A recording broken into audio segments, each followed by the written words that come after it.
नमस्कार, दरभंगा समाचार में आपका स्वागत है। दरभंगा नगर निगम के चौंकाने वाले आदेश।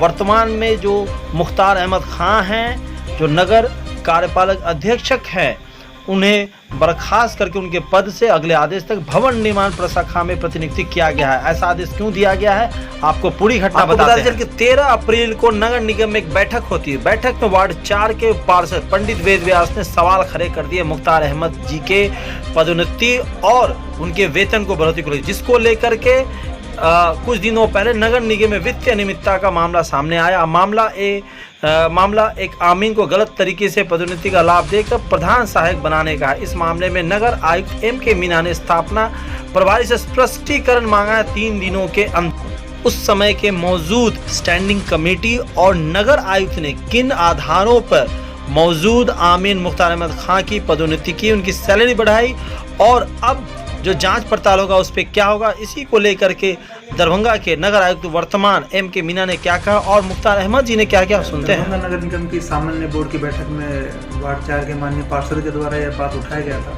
कि श्री मुख्तार अहमद को किस प्रकार से अमीन से प्रधान सहायक और कार्याध्यक्ष का पद दे दिया गया है। उसी के आलोक में कार्यालय के द्वारा जांच उसका किया गया है और जांच में पाया गया कि उनका मूल रूप से सेवा पुस्त अमीन के नाम का खुला हुआ है और उनका प्रारंभिक जो सेवा पुस्त कार्यालय के द्वारा संधारित है तत्कालीन समय वो अमीन के स्तर का है। और उसी के आलोक में विभागीय दिशा निर्देशों के आलोक में इसका पूरा डिटेल में समीक्षा किया गया। समीक्षा में पाया गया कि उनके द्वारा निगम स्तर से उनको अमीन के बदले कार्यालय अधीक्षक का पद दिया गया और पद देने के साथ साथ उनको अन्य वित्तीय लाभ भी दिया गया है। उसका जांच करके संबंधित जो भी तत्कालीन स्थापना प्रभारी थे उनको स्पष्टीकरण दिया गया। स्पष्टीकरण के साथ उनको डायरेक्शन दिया गया कि जो भी वित्तीय लाभ उनको अतिरिक्त दिया गया है उसका पुनर्गणना करते हुए राशि का कटौती करेंगे और आने वाले वेतन से उसका सामंजन करेंगे। और साथ ही इस प्रकार का अगर अन्य कोई मामला है जिसमें विभाग के दिशा निर्देशन के विपरीत वित्तीय लाभ किसी भी कर्मी को दे दिया गया है तो उसका फिर से जाँच कर लेंगे और उसका आवश्यक कटौती अगले माह के वेतन से और अन्य माह के जो भी वेतन होगा उससे उनका समाधान करेंगे।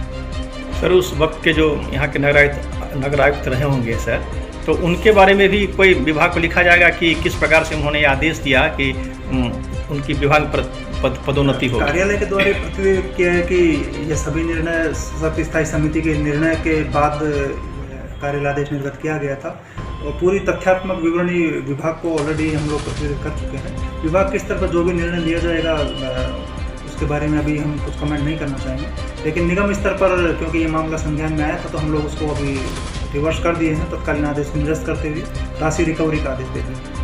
अगर इस प्रकार कोई और अन्य कर्मी भी होंगे तो क्या उनके प्रति भी इस प्रकार का रुख अपनाया जाएगा जैसा कि इनके प्रति अपनाया गया? निश्चित रूप से, क्योंकि ये वित्तीय मामला है और विभागीय दिशा निर्देशन के विपरीत किसी भी कर्मी को वित्तीय मामला अगर दिया गया है तो उसके बारे में जैसे ही हमको जानकारी मिलेगा तो उससे भी हम लोग रिकवरी करेंगे।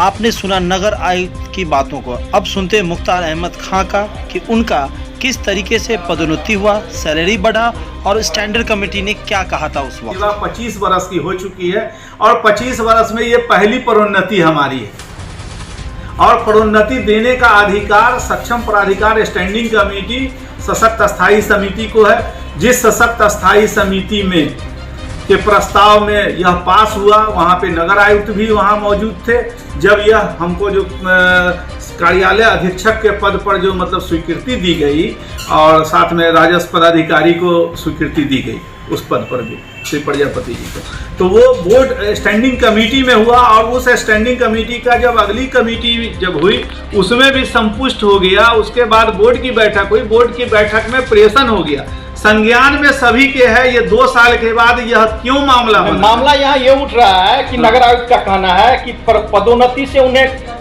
ये नहीं है, उनका कहना है कि उन्हें वेतन वृद्धि का जो लाभ मिला है उस संबंध में उन्होंने आप पर कार्रवाई की है। वो भी स्टैंडिंग कमेटी का है, वो भी निर्णय स्टैंडिंग कमेटी का है कि इनको वेतन लाभ दिया जाएगा, जिस पर सर्वसम्मति से स्वीकृति है, जिस पर नगर आयुक्त ने कार्यालय आदेश निकाला है कि इनको जो कार्यालय अधीक्षक का जो वेतनमान है जो सरकार द्वारा स्वीकृत पद है, स्वीकृत पहले तो समझ लीजिए कि स्वीकृत पद पर हुआ है, समूह ख का पद है, यह भी क्लियर है।